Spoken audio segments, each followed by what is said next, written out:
I received a request to speak a little bit more about evil pursuers. And yes, I thought I had finished pursuing the subject, but that's not the case.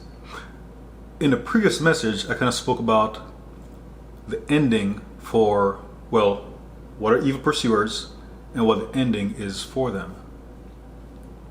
And the person expressed some concerns, and those things I understand quite well, unfortunately. But this is about the beginning of evil pursuers. How do persons become evil pursuers? And a person mentioned something that's very accurate. A part of it is based on jealousy. But overall, a person becomes an evil pursuer based on two things: either an offense or an assignment. I say again, a person becomes an evil pursuer either based on an offense or an assignment. A person may have an offense, and it could be actual or perceived, because sometimes people misinterpret things, and then because of that, they may think they're like Jesus warned his apostles. They may think they're doing God a service by trying to destroy another person, but it's because of an offense, not based on the Spirit of God. Some people are evil, and they're on an assignment. So this is going to be a look at evil pursuers, but the beginning, in a sense, how things start. And we actually go through the book of Genesis. In Genesis 27, and yes, in Genesis 26, the Lord spoke about or 25, let me see here.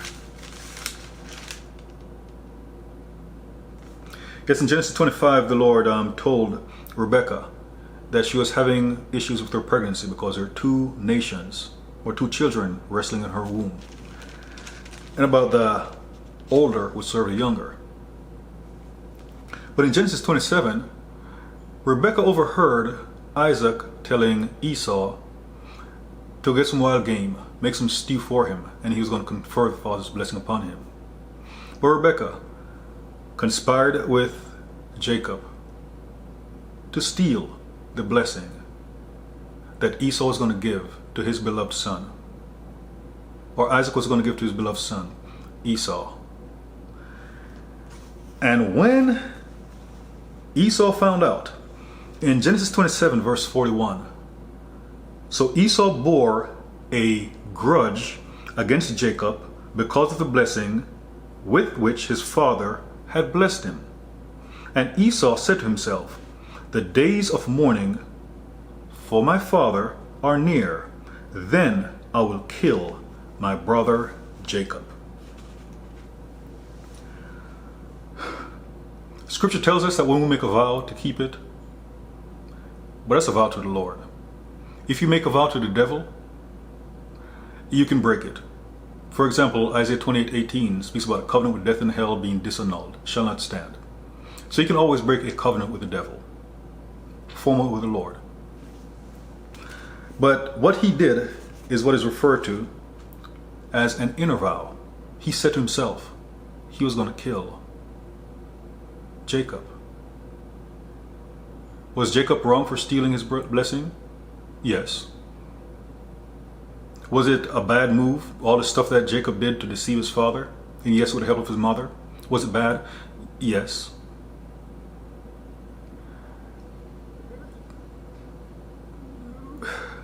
Did Esau have a legitimate grievance? Yes. But the thing is, vengeance is the Lord's, and he will avenge. And when you read Genesis 29, you find out that what the deception that Jacob, while conspiring with his mother, did was how Laban conspired with Leah to deceive him into marrying a woman he didn't love. So in some aspects, what Jacob did caught up with him. But for Esau to say he was going to kill his brother because of what he did, so there was an offense, then he made that inner vow to kill his brother. At least when things transpire, by the time we get to Genesis 33, and the brothers are going to reunite. Even though he had made a vow to kill his brother, he was no longer going to do it. At least with this, Esau said he was going to wait. But while he was waiting for their father to die, Rebekah sent Jacob away to go live with Laban. So even though not an evil pursuer, because Esau was not pursuing Jacob, he was just waiting for a time. As I'm saying this, I was reminded of 2 Samuel 13. I didn't have a bookmark, but in 2 Samuel 13, Amnon, David's son, claimed that he loved his half-sister Tamar. Listen to the advice of Jonadab.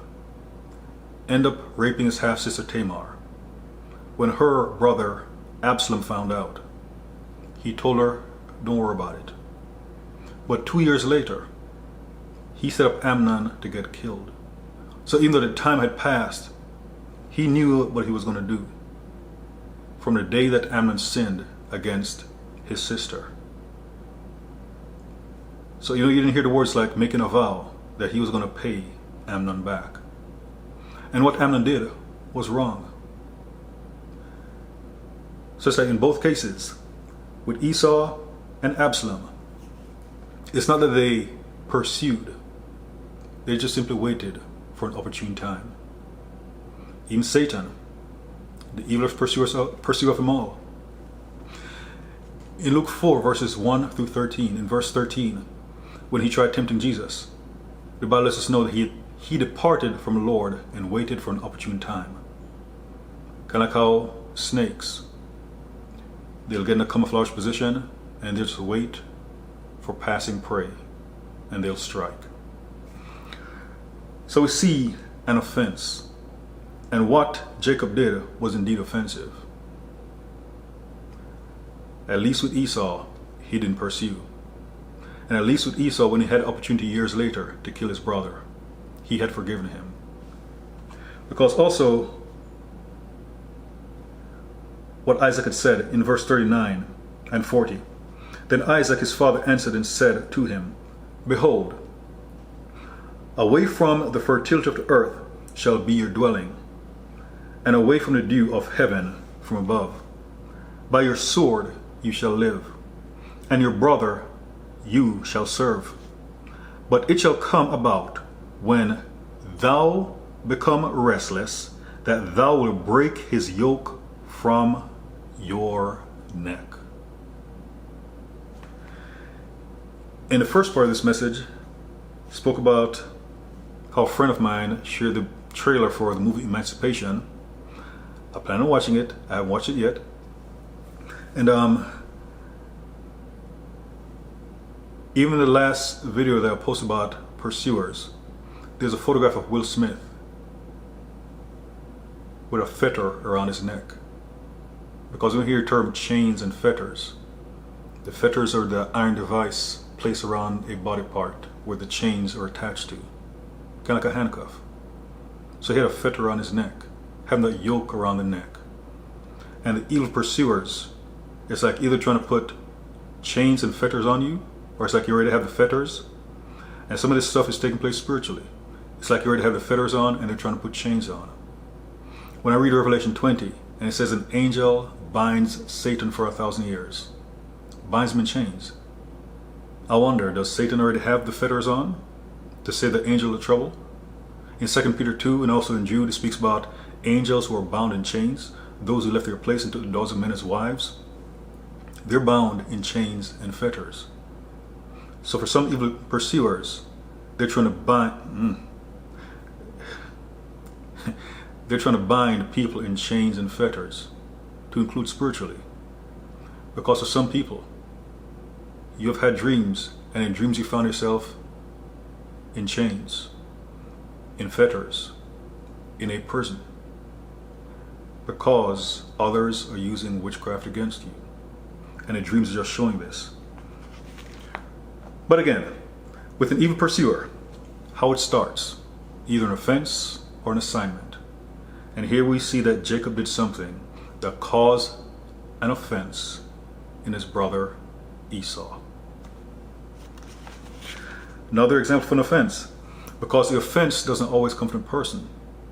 Sometimes the offense is because of God's favor in your life. And it's not that the person is against you. The person is against what God wants to do in your life.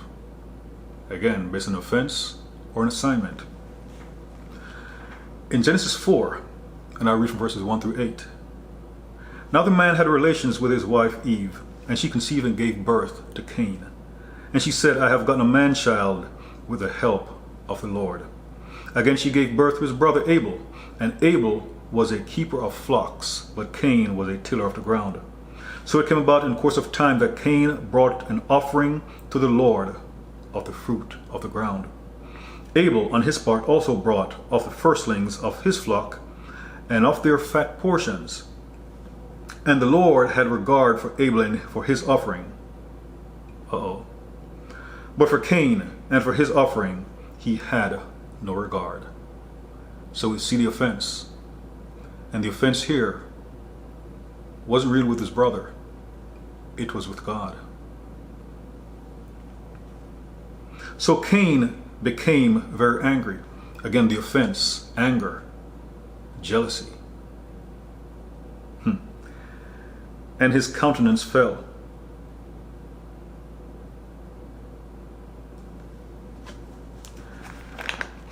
Oh boy, something hit me while I was reading that.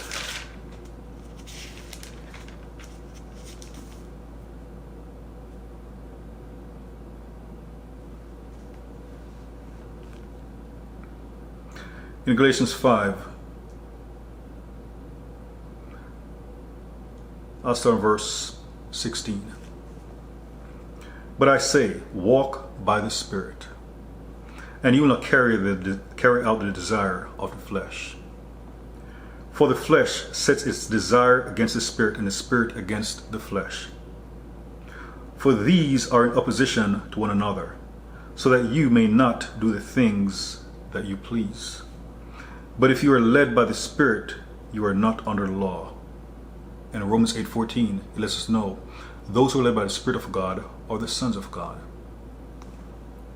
Now the deeds of the flesh are evident, which are immorality, impurity, sensuality, idolatry, sorcery, enmities, strife, jealousy. So for the evil pursuer, even if that person can justify him or herself by saying, this person did that to me,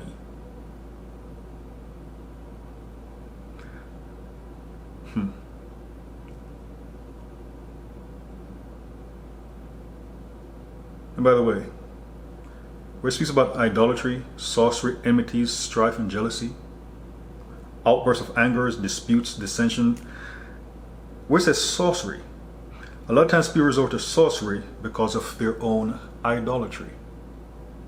They think they're above certain things. They may not like what God has judged, so they try to even backdoor God by resorting to sorcery.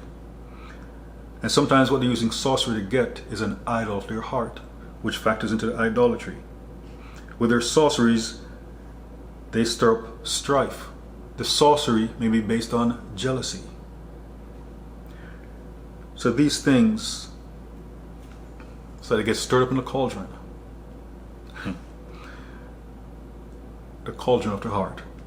So envyings, drunkenness, carousings, and things like these, of which I forewarn you, just as I have forewarned you, that those who practice such things will not inherit the kingdom of God. You don't want to become an evil pursuer, because then you're putting yourself in the place of God, and at the same time against God. You've put yourself in the position of an antichrist. An antichrist is one who tries to position him or herself in God's position, while simultaneously putting yourself above God, because you want others to treat you like God, that what you say goes, regardless of what God says. Because when people resort to witchcraft, that's what they communicate to God. that his laws, his ways don't matter.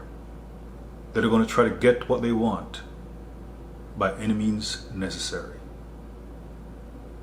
And one who engages in one of these things, because they walk in the deeds of the flesh, is very likely they'll walk in multiple of these things. But as written, just as I have forewarned you, that those who practice such things will not inherit the kingdom of God. So being an evil pursuer, because it is one thing if you're in a position to pursue those who are doing evil, because God sent you to do it. But it's another thing if you, with the evil desires of your heart, if you're pursuing others, especially when your persecution is not prosecution, because if the Lord sends someone to go after another person who's doing evil, or someone who's doing evil, that is prosecution. Like the Lord having a prophet prophesy judgment against others. That is prosecution. What people try doing to Jesus, I have been recording multiple messages and my memory card had gotten full. So I put another one in. So again, what people did against Jesus, that was persecution because he was innocent. And those who try to bring him down, even though they may have thought they're doing God a service, they're persecuting the Lord Jesus Christ. They were evil pursuers. Evil pursuers even to the point where they assigned people to follow Jesus' ministry to catch something coming out of his mouth so they could accuse him. Evil pursuers. So we see that those who engage in works of the flesh will not inherit the kingdom of God. So it's a serious thing to be an evil pursuer. An evil pursuer, again, not someone who pursues evil to prosecute it, but those who are evil and they're trying to persecute children of God. So back to Genesis 4. So again, but for Cain and his offering he had no regard. So Cain became very angry and his countenance fell. Sometimes you may be in a position and you're in the person or persons are getting along just fine, but things will change. In Genesis 31, even though Laban had been trying to cheat Jacob out of his wages, his countenance towards Jacob changed. Jacob perceived it. The Lord told him to get away. Oh boy. The Lord told him to move away from Laban. And the moving away was without telling Laban he was leaving. And then Laban became an evil pursuer. But the Lord rebuked him and told him, do not say anything to Jacob, whether good or bad. So again, he became angry and his countenance fell. So he was jealous of how the Lord received his brother's sacrifice. So ultimately, his ought was not with Abel. Cain's ought was with God.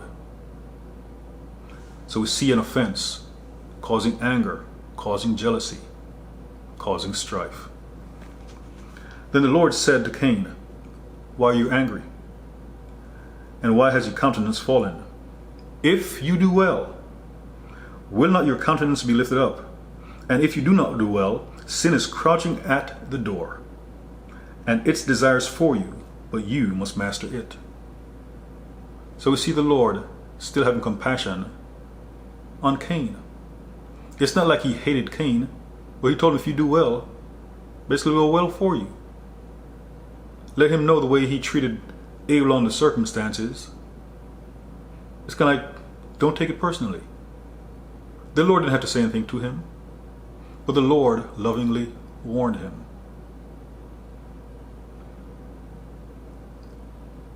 We all get offended at times, but what are we going to do? Do we give those offenses to God? In Genesis 16, Sarai convinced Abram to sleep with her servant Hagar to conceive a child. When Hagar got pregnant, things went awry. But even Sarai said, may God judge between me and you. So if you can become offended, you can say, Lord, please forgive me for any sins, transgressions, or iniquities. Please judge between me and so and so. And just leave it at that.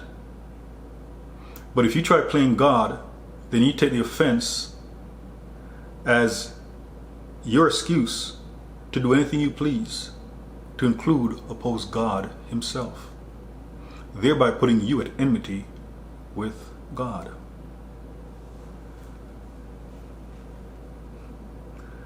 And in verse 8, Cain told Abel his brother, and it came about when they were in the field that Cain rose up against Abel, his brother, and killed him. Because of an offense. And the Lord warned him, sin was scratching at his door, but he must rule over him. But Cain disobeyed the Lord anyhow. So we see an offense to where Cain became an evil pursuer of his brother. And yes, sometimes the pursuit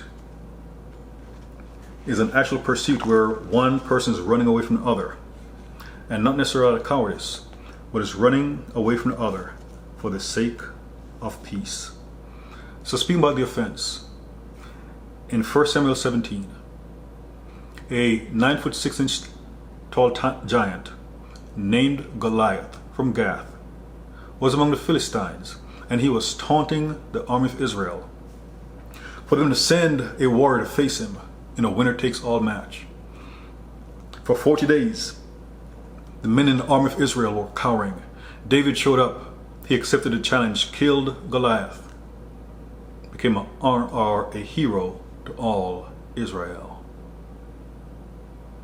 Was a part of King Saul's service. That should have been a great thing for King Saul, having such a brave warrior in his service. But in 1 Samuel 18, verses 5 through 9, so David went out wherever Saul sent him and prospered. And Saul set him over the men of war.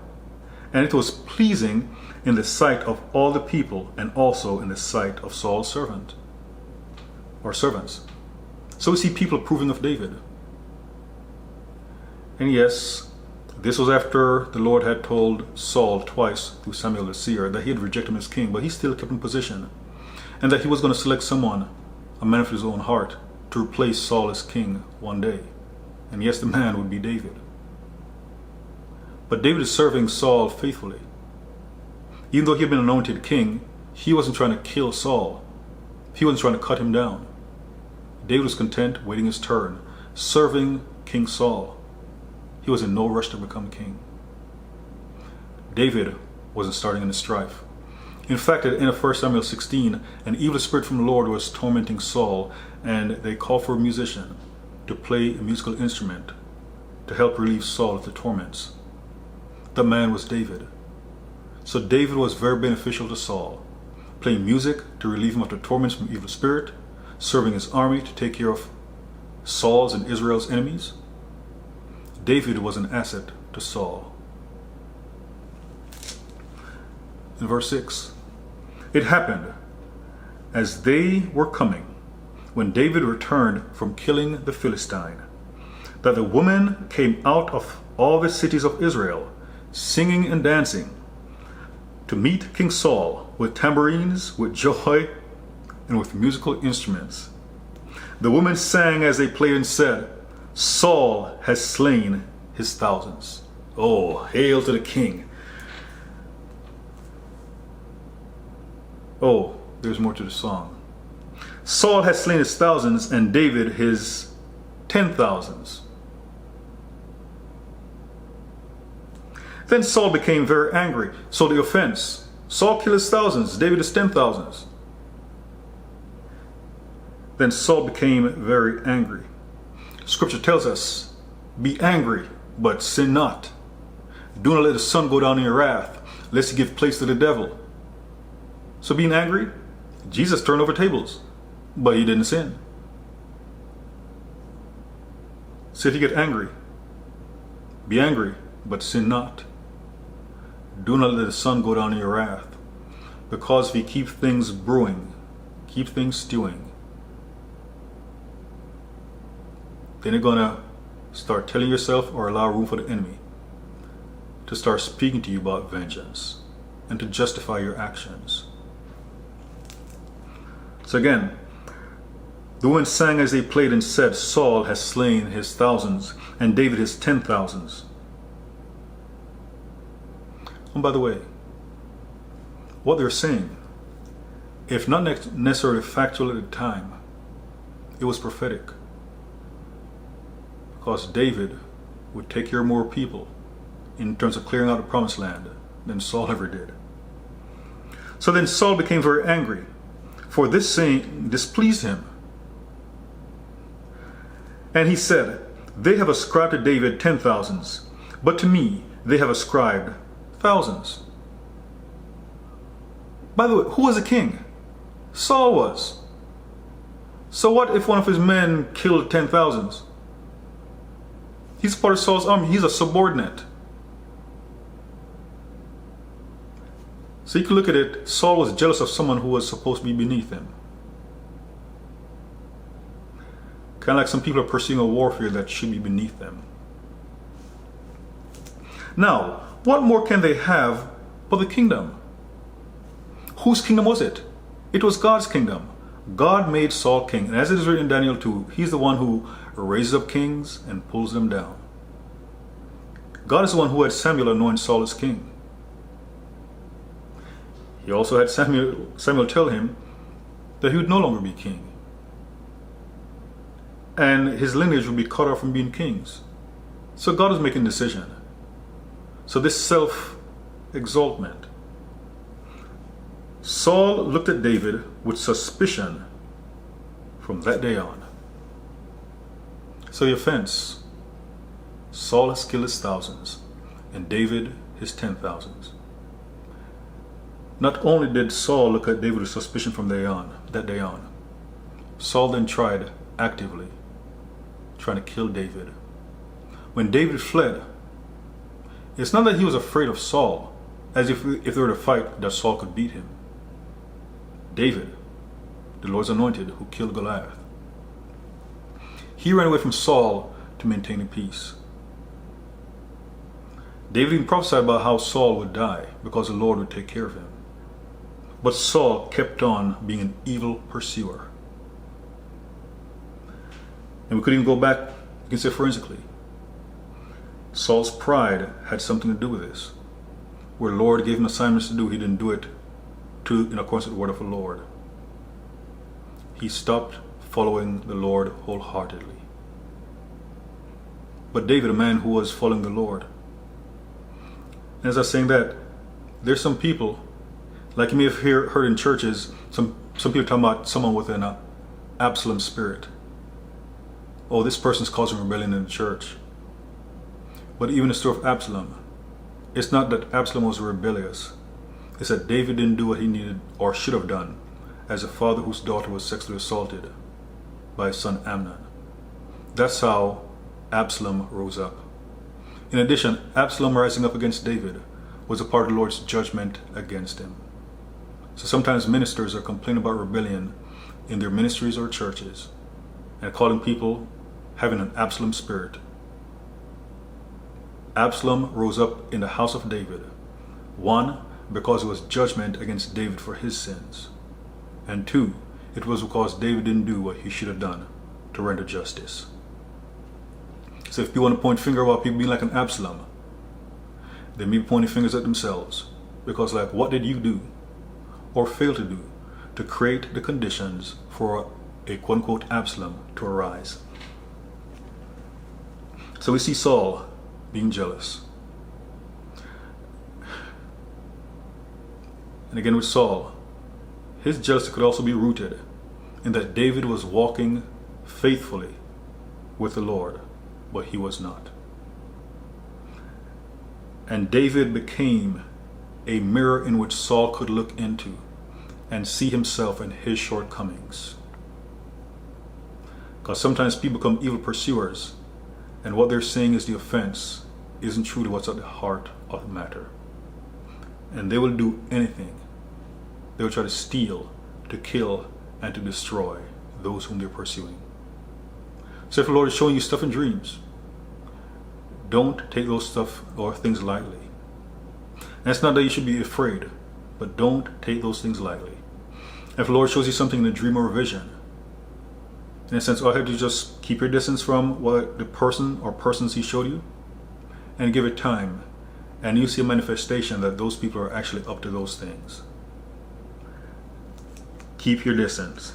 Kind of like David. And if the Lord tells you to run away, then you follow the Lord's instructions.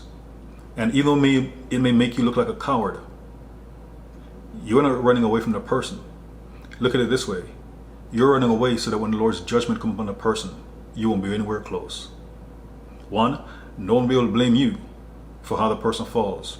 And two, when the fire from heaven comes down, you won't be close. Kind of like how the Lord had Lot and his family leave Sodom and Gomorrah before judgment came. So Saul turned against David because of what a woman sang about Saul killing his thousands and David his 10,000s. So because of his jealousy, which is also rooted in his disobedience towards the Lord, he became an evil pursuer towards David. Then in 1 Kings 19, one who was an evil pursuer was Jezebel. As Obadiah, the Bible lets us know that Jezebel used to kill the Lord's prophets. Obadiah, a servant of Ahab, hid 100 of the Lord's prophets, gave them a way to escape. But Jezebel still killed many. And when the Lord's prophet Elijah challenged Ahab's prophets, all those who sat at Jezebel's table, which should have been 850, 450 showed up at Mount Carmel for the challenge, where Elijah said, if Yahweh be God, then serve him, but if Baal be God, serve him. People remained quiet. Had a little competition, they built an altar. The prophets of Baal flailed themselves, called upon Baal all day, no answer. Or for most of the day. But then, the prophet of the Lord built an altar unto the Lord, dressed the animal for the sacrifice, called down fire from heaven, proving that Yahweh was the Lord of Lords, the King of Kings, the true and living God. Elijah then had the 450 prophets of Baal rounded up and executed. It was also on this day that the 3.5-year drought that Elijah had prophesied was broken at his word and also his intercession. But then when you pick up in 1 Kings 19 verses 1 through 3, now Ahab told Jezebel all that Elijah had done and how he had killed all the prophets with the sword. Then Jezebel sent a messenger to Elijah saying, do you think she's going to repent? Do you think she's going to say that she served Baal all of her life? Her father served Baal. His name was Ethbaal, meaning with Baal. You think she's going to say, thank you for showing that Yahweh is the true living God. I will now serve him. Do you think she's going to say like Ruth telling Naomi, your people will be my people and your God my God? Let's see what Jezebel said. Because those were 450 of her prophets that Elijah killed. That created an offense. How is she going to respond? How do you think Jezebel? Oh boy. So, and not to be taken lightly, Jezebel sent this lovely note to Elijah saying, so may the gods do to me, and even more, if I do not make your life as the life of one of them by tomorrow about this time. In the previous message, I spoke about people making covenants with devils, and it's either your life or theirs. And here it is. You know, sometimes we talk about they'll swear by everything they love, they'll swear by their mother. So Jezebel was swearing by her gods that if she didn't kill Elijah by this time tomorrow, bringing a curse upon herself. So yes, she was serious about having him killed. So may the gods do to me, and even more, if I do not make your life as the life of one of them by tomorrow about this time. Oh, by the way, even though Jezebel was a servant of Baal, God was still in control, because it was not Baal who was going to decide how Jezebel was going to get killed. In 1 Kings 21, the Lord sent the prophet Elijah to go speak to Ahab to pronounce judgment upon him and his wicked wife Jezebel about how they're going to die. So Baal, no matter how many years of faithful service Jezebel rendered unto him, not even he was in charge of how Jezebel was going to die. So again, then Jezebel sent a messenger to Elijah saying, so may the gods do to me, and even more, if I do not make your life as the life of one of them by tomorrow about this time. So she was swearing by her gods, making a covenant with death and hell to kill Elijah. And he was afraid and arose and ran for his life and came to Beersheba, which belongs to Judah, and left his servant there. And some would say, when you look in 1 or 2 Kings 1, King Ahaziah's men came to arrest Elijah, and the first captain in his 50, he just called on fire and consumed them. Second captain in his 50 came, he called on fire again from heaven and consumed them. The third captain in his 50 bowed themselves down, said, don't do us like the other ones. And they asked him kindly, and an angel of the Lord was with him, and the prophet went. And some would say, why didn't Elijah just call down fire to turn Jezebel into a crispy critter? Well, who say he didn't try? Because ultimately it would be the Lord who answers that prayer when he calls on fire. But the Lord had a way he was going to deal with Jezebel. And he did, as is written in 2 Kings 9. Where you see Jezebel became an evil pursuer, causing the prophet to run. Despite seeing that Yahweh was truly living God, she didn't care. She was a ride or die for her God, Baal. And she swore by him. So she became an evil pursuer, in part because of an offense. Elijah and his God made her and her God look bad. And by the way, there was already an offense because she was killing the Lord's prophets. And I firmly believe that Jezebel was giving, especially when you look at 1 Kings 22, I firmly believe that Jezebel had given some of the prophets of the Lord the opportunity to serve her and her gods or die.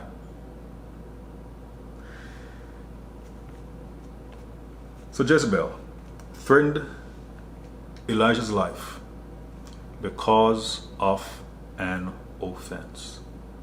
And even though it's clear that Yahweh was a superior God, especially after a 3.5-year drought ended because of the word of the prophet Elijah, the word of the Lord through him, she still didn't repent. She was more offended about her prophets dying than rejoicing because Yahweh had brought rain back in the land. I mentioned that sometimes the evil pursuit is because of an assignment. I mentioned about King Saul earlier, and evil, when he's looking 1 Samuel 16, I think 1 Samuel 19, and also 18, it lets you know about that evil spirit from the Lord. And we see something similar in Judges 9, verses 22 through 24, during the time of the judges. Now, Abimelech ruled over Israel 3 years. Then God sent an evil spirit between Abimelech and the men of Shechem, and the men of Shechem dealt treacherously with Abimelech.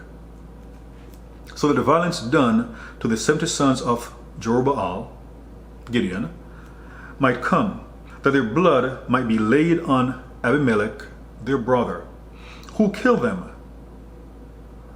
on the men of Shechem, and who strengthened his hands to kill his brothers. So an evil spirit from the Lord. That was an assignment. So it shows that sometimes some persons, you may have heard me say this before, when I mention people, I'm specifically speaking about human beings. When I say persons, it could be a human being or an evil spirit being assigned. In the life of Elijah, we hear about Jezebel, and it's a common tactic of the devil to assign witches to come against prophets of the Lord.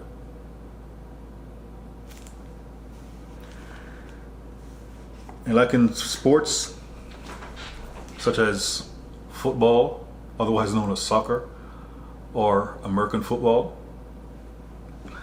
you have different types of coverages, like zone coverage, man on man. For some people, they have someone from the dark side who's assigned to them to resist them. Even an example of this, in Zechariah 3, it speaks about Joshua, the son of Josedek, and how Satan stood at his right hand to resist him, and was working. So we see that evil pursuit, being on an assignment to come against someone. So even though Abimelech was not in favor with the Lord sent an evil spirit, and that evil spirit was assigned against him.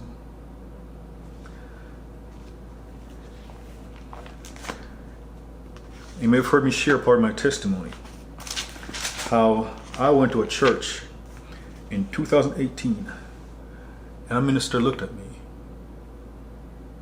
and then the minister spoke about not wanting to ascribe more power to the enemy than he has. But the minister had seen what was described as a large, powerful spirit that was assigned to me. And the minister was like, and only you. And for the minister, it was perplexing. That spirit was assigned, but it was not assigned by God. And there are times you hear me say stuff like, there's a certain one I want to grab by the neck myself and cast into the lake of fire and brimstone. That is one to whom I refer. Then there's also this. If spirits are assigned against you, she mentioned about large, powerful. There are times when, a lot of times in the kingdom of darkness, like if you have dreams that are demonic in nature, the entities you're around are oftentimes taller than you. And especially in the kingdom of darkness, height is a lot of times equivalent with power. The taller spirit is, the more powerful it is. But there's also this. To conjure up and send forth a large, powerful spirit, the one or the human beings who do such a thing. Now, if it's just coming from devils, that's one thing. But if human beings are responsible for conjuring up such a spirit, then the greater the price they have to pay for such an entity to try to do their bidding. And if you're in such a position where like the enemy is not backing down, or the enemy is putting up strong resistance, then it's part of your thought processes.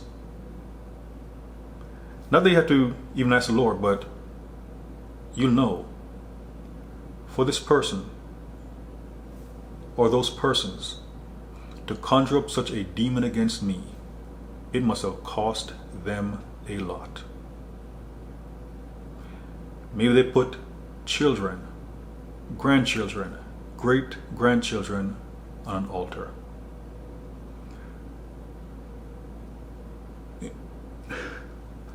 That's a part of the reason why when you have evil pursuers or an evil pursuer, why the human beings may be so adamant. Because not only may be your life or theirs, they may have put other people on the altar to the devil. And for them, the devil's going to win anyhow. Because even if the devil can't get you, the devil's going to get them and members of their family too. And they're trying to fight you as hard as possible, so that them and their family do not ultimately have to pay the price they've signed up for.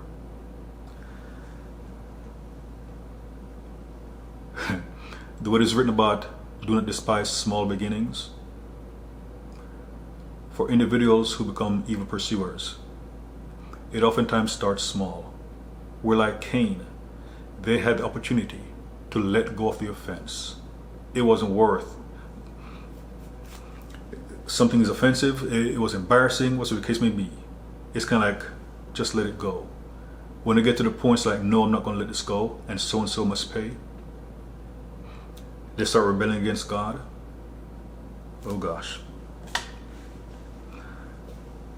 So with King Saul and Abimelech in Genesis, or not Genesis, but Judges 9, it was the Lord who sent the evil spirit.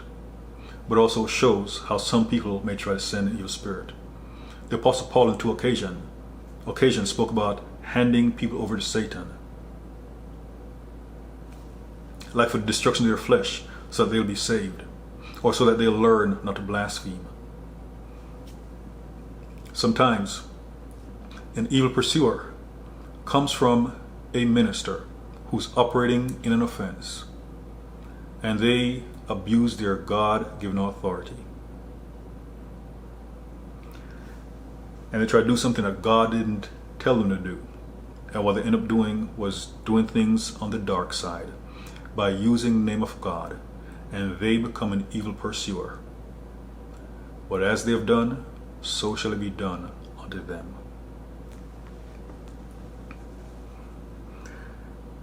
Another example of an evil pursuer, this time, and this one on an assignment. In 2 Corinthians 12, and I'll read from verse 1 for greater context, all the way through verse 11. Boasting is necessary, though it is not profitable. But I will go on to the visions and revelations of the Lord. I know a man in Christ who, 14 years ago, whether in the body, I do not know, or out of the body, I do not know. God knows. Such a man was caught up to the third heaven. And I know how such a man, whether in the body or apart from the body, I do not know. God knows. Was caught up into paradise, and heard inexpressible words, which a man is not permitted to speak. I pause for a second. Many people think this is Paul speaking about being taken up into heaven himself. Not sure if it was done in a body form or spirit, but many people think Paul is speaking about himself.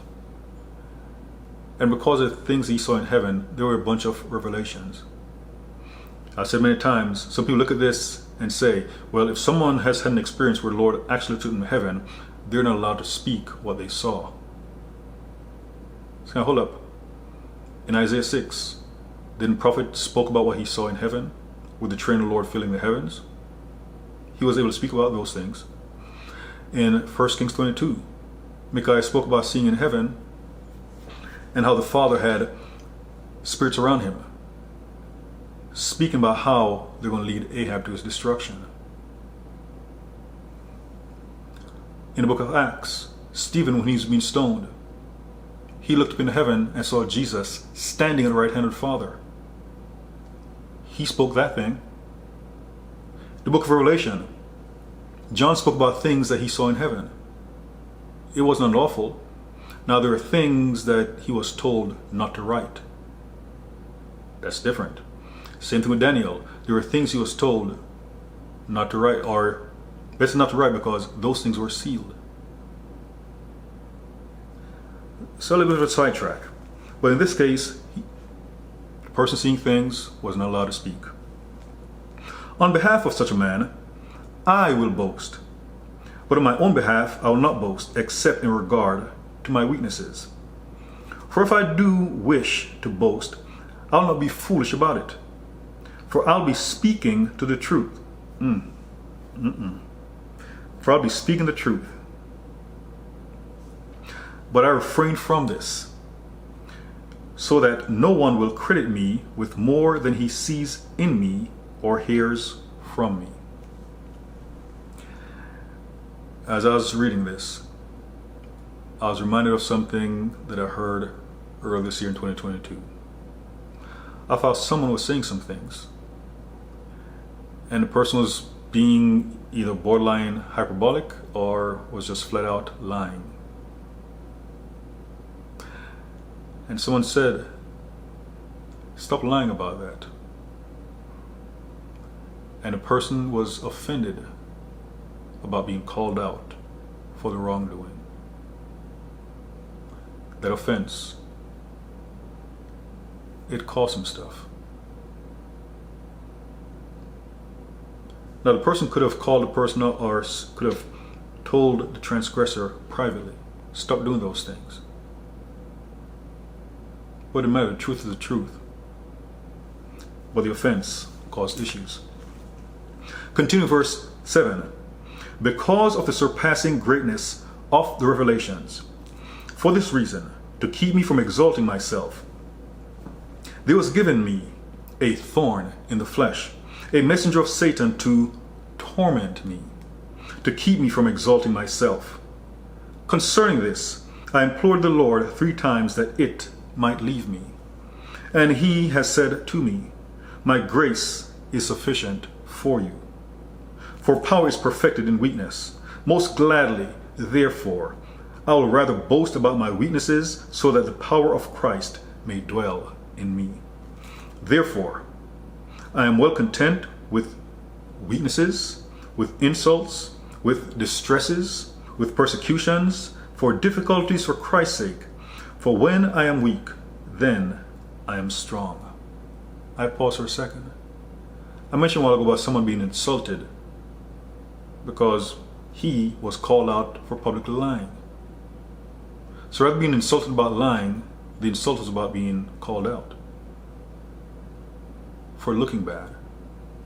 But a part of this messenger of Satan that tormented Paul, to buffet him, to keep him from becoming exalted. He said, "Therefore I am well content with weaknesses, with insults." So the things that would cause an offense in other people will not cause an offense with Paul, because he had been humbled. God still resists the proud and gives grace to the humble. "I have become foolish, for yourselves compelled me. Actually, I should have been commended by you, for in no respect was I inferior to the most eminent apostles, even though I am a nobody." And Paul started many letters by saying, "Paul, an apostle of Jesus Christ." So he was an apostle, but referring to himself as nobody. Something self-deprecating, calling himself nobody. His identity was in Christ. Not because he was an apostle, but simply in Christ. So what would have offended other people? And it's like, if you want to offend Paul, offend his God. Was Acts 13? Elymas the sorcerer trying to resist God from spreading the gospel. When Paul and Barnabas were trying to preach to Sergius Paulus, that was different. So we see this about offense. We also see that sometimes there's an assignment. The assignment could be from God or a devil. Jezebel had an assignment out against Elijah. And by the way, when Elijah received the letter, he ran and he feared for his life. Sometimes a person can send a note, and the note is meant to instill fear in you, to cause you to do what they want you to do. Some things may have actual spirits attached to them. So there are different ways. So this is about the beginnings of evil pursuers, either because of an assignment or an offense. I mentioned about the chief evil pursuer, and that is Satan. Speak about his beginnings. And I'll use two scriptures for that.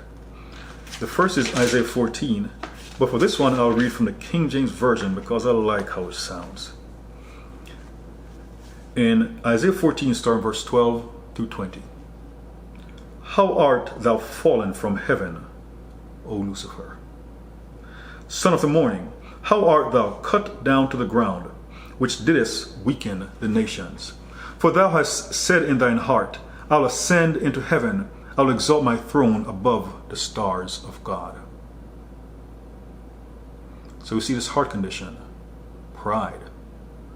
The proud are easily offended. 2 Corinthians 12, Paul had been humbled. He rejoiced in insults. Acts 5, the apostles, after they had been beaten and told not to preach the gospel of Jesus Christ, it was an honor to them to share in the sufferings of Jesus Christ. But devils, another thing. For thou hast said in thine heart, I'll ascend into heaven, I'll exalt my throne above the stars of God. I'll sit also upon the mount of the congregation, in the sides of the north. I'll ascend above. So all these things coming from his heart. Pride rising up. I'll ascend above the heights of the clouds. I'll be like the Most High. This God complex. Yet thou shalt be brought down to hell, to the sides of the pit. And those scriptures will be brought to my attention. They that see thee shall narrowly look upon thee, and consider thee, saying, Is this the man that made the earth to tremble, that did shake the kingdoms, that made the world as a wilderness and destroyed the cities thereof, that opened not the house of his prisoners? All the kings of the nations, even all of them, lie in glory, everyone in his own house. But thou art cast out of thy grave like an abominable branch, and as the raiment of those that are slain, thrust through with a sword, that go down to the stones of the pit, as a carcass trodden underfoot or under feet. Thou shalt not be joined with them in burial, because thou hast destroyed the land and slain thy people. The seed of evildoers shall never be renowned. So speaking about the devil and his start. And while I was reading that, I was reminded of Revelation verse 12.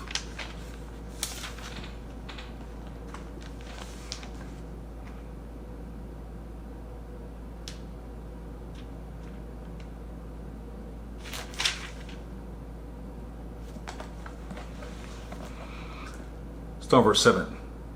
And there was war in heaven. Michael and his angels fought against the dragon, and the dragon fought and his angels. So yes, Satan has his angels also. Those who rebelled joined him in his rebellion against God, trying to be like the Most High. And prevailed not, neither was their place found any more in heaven. And the great dragon was cast out, that old serpent called the devil and Satan, which deceiveth the world, the whole world. He was cast out into the earth, and his angels were cast out with him. And I heard a loud voice saying in heaven, Now is come salvation and strength and the kingdom of our God, and the power of his Christ. For the accuser of our brethren is cast down, which accused them before our God day and night. And they overcame him by the blood of the Lamb and by the word of their testimony, and they loved not their lives unto the death. Oh, I pause. These three things, three weapons against the enemy, and they overcame him by the blood of the Lamb, through salvation, through repentance, and by the word of their testimony, and they loved not their lives unto the death. So like Elijah, yes, sometimes the evil pursuer will want to chase you to the death. but God is in control. Remember, no matter what Jezebel said that she was going to do by her gods, it was God who decided how and when she was going to die, not her gods. It was also her God who decided how Elijah would be dealt with. He didn't die, he was taken up into heaven, showing God's sovereignty. But let's think about the word of their testimony. Sometimes why you will have an evil pursuer is because you have information that is damaging to them. And the evil pursuer or pursuers don't want you to say anything. Testimonies are powerful. And when you're one who is vocal about the things that you've endured, when you can call names, especially when you have dates, locations, etc., they may try to silence you. And as a result, you become an evil pursuer because you have evidence against them, showing exactly who they are. You can show what's going on the inside, that even though they look like whitewashed sepulchres, that they're full of dead men's bones. And verse 12, therefore rejoice, ye heavens, and ye that dwell in them. Woe to the inhabitants of the earth and of the sea, for the devil is come down unto you, having great wrath, because he knoweth that he hath but a short time. So he becomes an evil pursuer, trying to get everyone to go to hell with him. In verse 13, and when the dragon saw that he was cast unto the earth, he persecuted the woman which brought forth the man child. Not prosecuted, persecuted. The evil pursuer. So the beginning, in Isaiah 14, we see him talking about wanting to be like the Most High, but instead being cast down to hell. And in another telling piece of scripture, in Ezekiel 28, reading from verses 11 through 9, back to the NASB. And the word of the Lord came unto me, saying, Son of man, take up a lamentation over the king of Tyre, and say to him, Thus says the Lord God, you had the seal of perfection, full of wisdom and perfect in beauty. Referring to Satan. You you had the seal of perfection, full of wisdom and perfect in beauty. Part of wisdom, the fear of the Lord is the beginning of wisdom. When you start looking at the Most High and want to be like him, start losing his fear for God. Oh, wisdom. You were in Eden, the garden of God. Every precious stone was your covering, the ruby, the topaz, the diamond, the beryl, the onyx, and the jasper, the lapis lazuli, the turquoise, and the emerald, and the gold. The workmanship of your settings and sockets was in you. On the day that you were created, they were prepared. You were the anointed. So he had and he was. Had and he was. So when you hear about Jesus being the same yesterday, today, and forevermore, always was, is, and will be. But the devil had and he was. On that day you were created. And because he was created, there's one greater, the Creator. On that day you were created.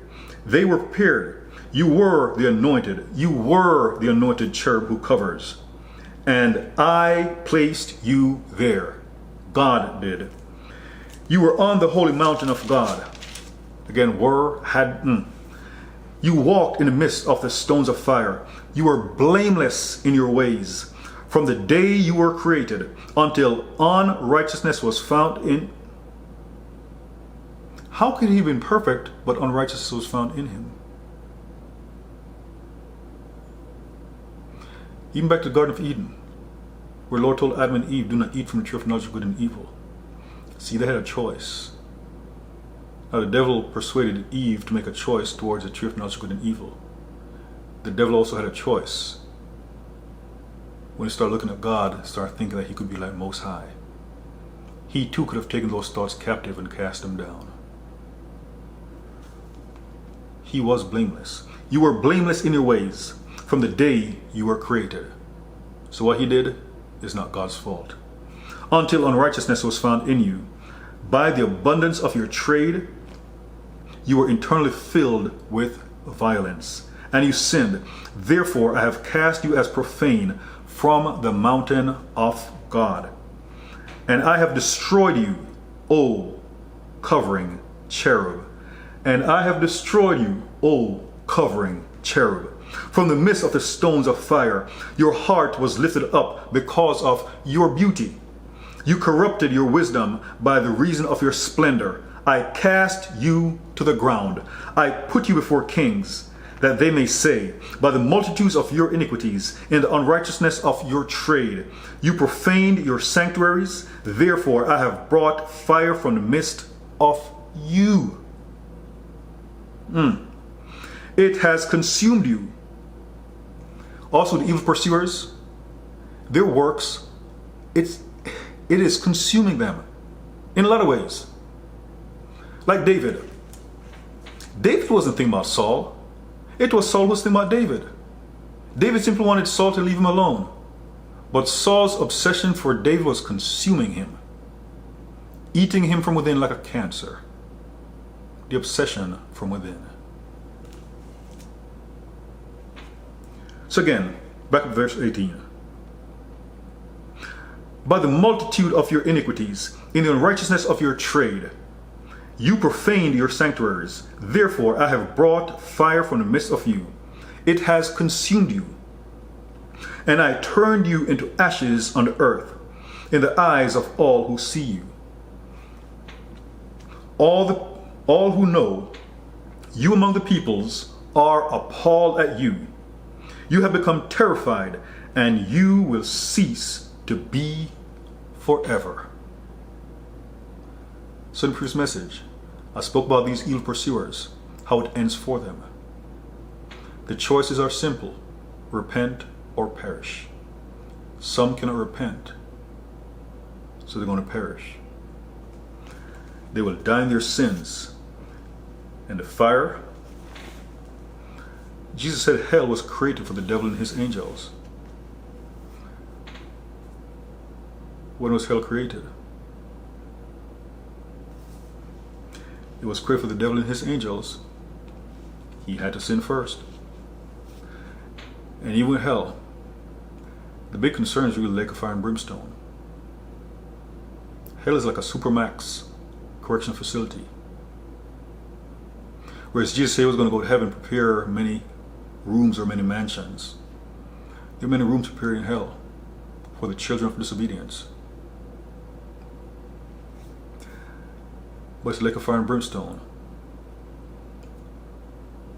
where human beings and evil spirits will suffer in the lake of fire and brimstone, everlasting torments. Evil pursuers spoke about ending in the previous message, but this is about the beginning, where they became evil pursuers, either because of an offense or an assignment. And we've heard people who used to work for the devil receiving assignments from him, or one of his princes, regarding what they wanted. And for those who work as of iniquity, one of the first places the enemy is going to start is to try to get every single family member handed over to him. So evil pursuers, whether because of an assignment or an offense, they're out there. In the beginning, they have an opportunity to let the offense go. To say, Lord, vengeance is yours and you'll avenge. I'll move forward. Or Lord, please forgive me of my sins, my transgressions, my iniquities. I need to make sure I'm clean. And if it gets to the point, please judge between me and so and so. And just wait on the Lord. Habakkuk 2, where it says, even though it tarries, wait for it. As I have another message, Habakkuk 2 is about justice. Though it tarries, wait for it. The devil has his day, where he'll be brought down, not simply hell, but the lake of fire and brimstone. the one who is perfect and is no more, will be made a public spectacle before all creation, a laughing stock, and tossed into the lake of fire and brimstone. As it is written, let the wickedness of the wicked come to an end, and that means their evil pursuits.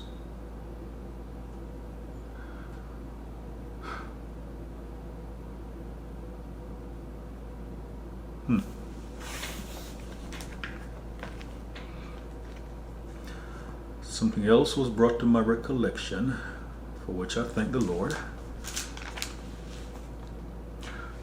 Actually, I like how the King James Version sounds with this one also.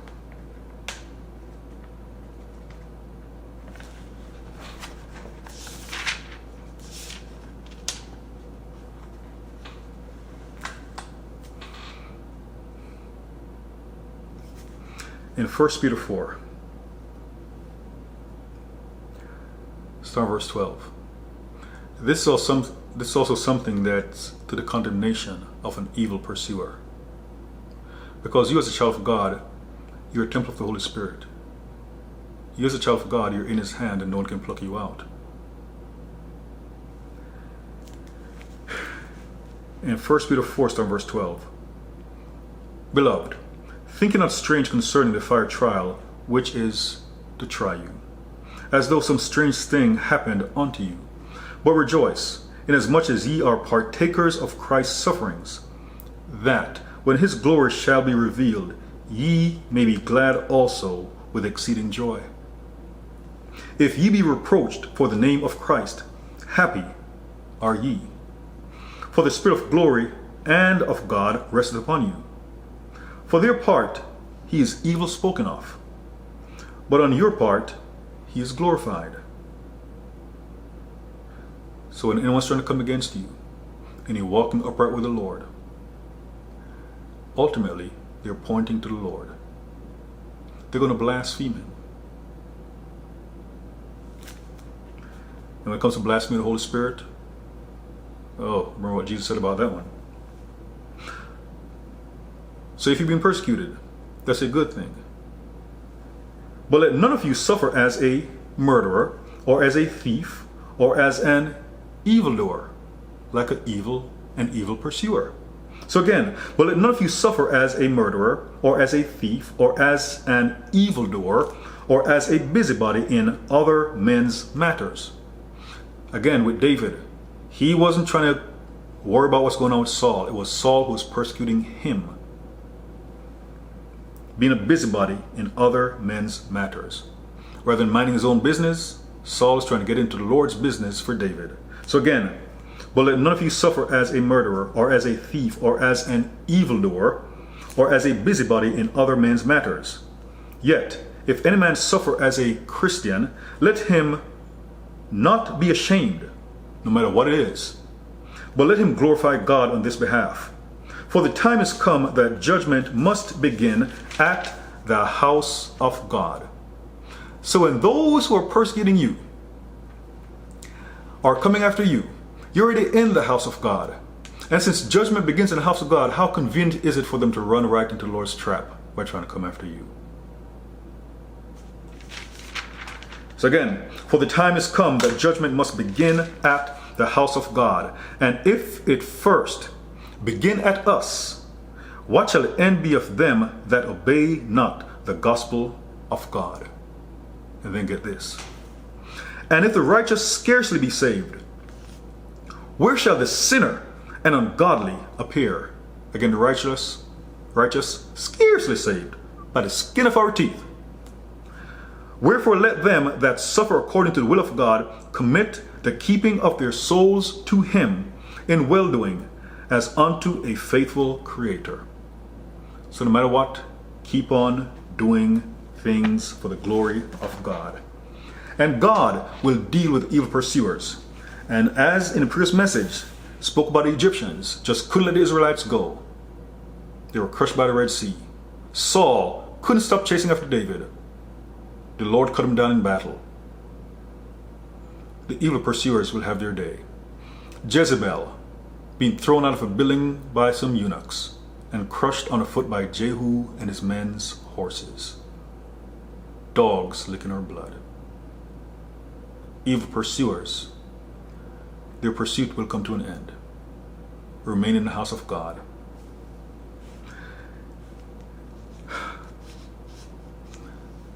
So in the previous message, you got the end of the evil pursuers, and now you have the beginning. And for the person who asks for more, prayerfully, this suffices. Just know that God judges. And as it's written in the Psalms, let the wickedness of the wicked come to an end. And according to Psalm 91, may you see the wickedness, or may you see the end of the wicked with your own eyes. May be such that when you see the Lord deal with them, that when it happens, you will develop a new fear for the Lord. The same way when David was trying to transport the ark and Uzzah steadied it and the Lord struck him down instantly. It says that David feared the Lord. God is not mocked. And just because he hasn't done anything yet doesn't mean he won't do anything at all. He loves righteousness and justice. And whether in life or after this life, he will mete out justice. God bless you, and Jesus Christ is Lord.